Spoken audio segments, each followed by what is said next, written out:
Okay, this is Ratchet strap, how this works. This is, think of it as a Pac-Man mouth. You want it to where you tighten it towards you. But to install this, or to fit it, there's a lip here, a mouth, that you feed the strap through.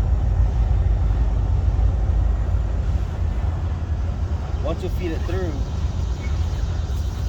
you want to go all the way to the desired length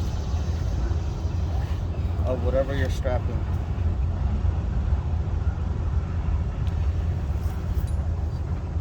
Uh-oh. What's that? That thing flipped on me.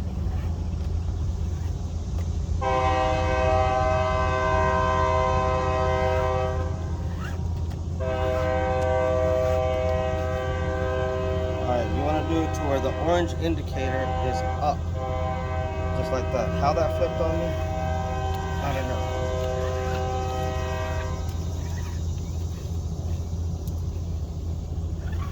Alright. Once it's fed through, you hook it onto whatever.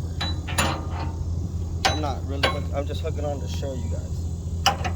And then you lift this up, and then you just start tightening up. And that's how you strap that down. See you later.